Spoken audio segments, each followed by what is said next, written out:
Tokuchinganidzai zvakare vana vaMwari kuchirongwa chedu Konai Pastor. Nhasi zvakare tira kupindura mubvunzo wakabvunzwawo zvakare neimwe hama yedu pamusoro pemutemo waMwari. Regai tibva tananga pamubvunzo iwoyo sekubvunzwa kwawakaitwa wakati rebei, saka we will need to follow pamwe chete pascreen sekubvunzwa kwawakaita. Anoti iye, but Cain was cursed by God for killing Abel. Was there any commandment that was referred to that which made Cain to have committed a sin? What was the reference point? Ndifunga tanzwisa mubvunzo uyu. Nemamwe mazwi munhu ari kuti aiwaka nguva yese yakararama vanhu kubva kuna Adamu kuzosvika paSinai kwanga kusati kwava nemutemo. Mutemo ndio wamaIsraelites wakatangira paSinai. Even Cain chaiye paakatoraya Abel hatingamboti akatadza because mutemo wacho kwanga kusina. But tirakuona kuti ichokwadi here kuti mutemo unotangira paSinai nguva yese kwanga kusina mutemo. Mukaenda kuBhaibheri renyu kuna Genesis chapter 2 verse ya 17 tinoona pekutanga Mwari achipa mutemo. The first time we see God giving a commandment, verse 17, in other words, not the first, thou shalt not. But of the tree of knowledge of good and evil, thou shalt not eat of it, for in the day that thou eatest thereof, thou shalt surely die. Ndopekutanga Mwari pari kutopa mutemo, thou shalt not, usaite izvi. Pekutanga chivi chisati chatombopo, Mwari anga atoisa mutemo. Muti wokuziva zvakanaka nezvakaipa musaudya, thou shalt not. Mukaverenga imwe yacho inofanana chapter 3 verse 17 na 19 yaakutiudza zvakaitika after Adam na Eve wapiwa mutemo. Verse 17 to 19, and unto Adam he said, because thou hast hearkened unto the voice of thy wife, and hast eaten of the tree which I commanded thee, saying, thou shalt not eat of it. Cursed is the ground for your sake.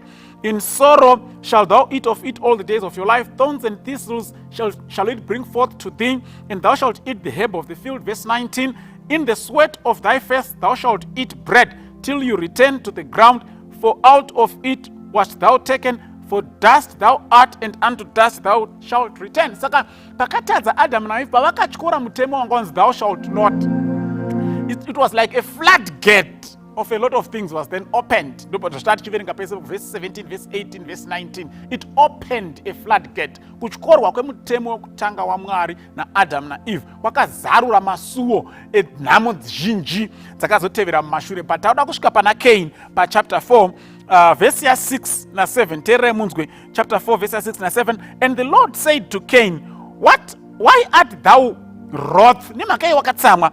And why is your countenance fallen? Nemakai chiso chako chakaunyana. If thou doest well, shall thou not be accepted? Ukaita zvakanaka haungagamuchirike here. And if thou doest well, if thou doest not well, sin lieth at the door, and unto thee shall be his desire, and thou shalt rule over him. So ukasaita zvakanaka uchagamuchirwa. Asi ukasaita zvakanaka, ndikeni ari kudzwa naMwari. Ukasaita zvakanaka, sin is waiting for you at the door. Saka chivi chaitovakwa even before Exodus chapter 20. Saka garai matozviziva kuti kana chivi chaitovako zvinoreva kuti mutemo waivapo. Nekuti hakuna chivi kana pasina mutemo. Munhu haagoni kunzi atadza ipo pasina mutemo. Kuti unzi watadza unenge ndatadzei toti wadarikira apa neapa. Saka Mwari ari kuti kuna Cain ukasaita zvakanaka iwewe chivi chakakumirira. Sin is waiting. Saka mukaverenga Romans chapter 7 verse 7 inobva yatsigira pfungwa yatiri kutaura manje yekuti Mwari haigona kutaura kuna Cain kuti sin is waiting if there was no law. Hazviiti.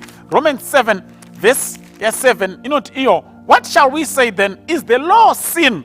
God forbid. Nay, I would not have known sin except through the law. For I had not known lust except the law had said, thou shalt not covet. Ndikada ndisina kuziva chivi dai usiri mutemo. Saka kuti panzi chivi chakakumirira padhoo zvinoona kuti mutemo waitovapo, nekuti poona kuti handaizaziva chivi dai pakanga pasina mutemo. Saka hazvigoni kuti titi kwaisava nemutemo nguva yakararama vana Cain. Ivo vari kunzi sin is waiting for you at the door. Genesis chapter 39 vhesi ya9 tinoifarira stereki panyaya yakaita saiyoyi. Inyaya yaJosefa nemukadzi waPotifa, when the wife of Potiphar was trying to entice Joseph to commit adultery with him. Inzwai answer ya Joseph kumukadzi waPotiphar, vhesi ya9, there is none greater in this house than I, neither had he, kureva Potiphar, kept anything from me but except you, because thou art his wife. How then can I do this great wickedness and sin against God? So even Genesis chapter 39, that's way before Exodus chapter 20, Josefa aitoziva kuti kurara nemukadzi wemunhu chivi. Kurova kuti Josefa aitoziva kuti mutemo uripo unoti usaita chinyi, usaitawo pombwe, usachiva mukadzi womumwe. Saka mutemo waivapo even before Exodus 20. Saka mubvunzo uri kubvunzwa nevamwe ndewokuti wainga uri pai, hatisi kuuona. Pana Exodus 20 tinoudzwa na Exodus 31 verse 18 kuti Mwari akazounyora padombo mutemo iwoyo. But before that, God had written the law or his commandments in the hearts by his spirit.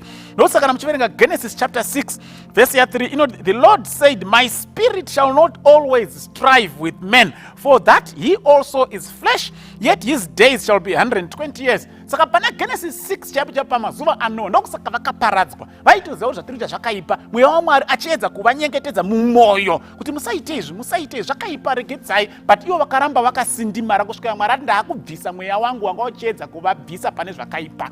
Saka mweya waMwari ndo waiva nebasa rekukonvinza vanhu kuti izvi zvakashata, Mwari anoti itai izvi, izvi musaite, izvi itai izvi, izvi musaite. Raiva basa raMweya Mutsvene right up to Exodus chapter 20 paMount Sinai. So hatigoni kuti paisava nemutemo nekuti hatisi kuona pawanga wakanyorwa. Mutemo waiva wakanyorwa mumwoyo naMweya Mutsvene. It was the Holy Spirit who would convince and convict.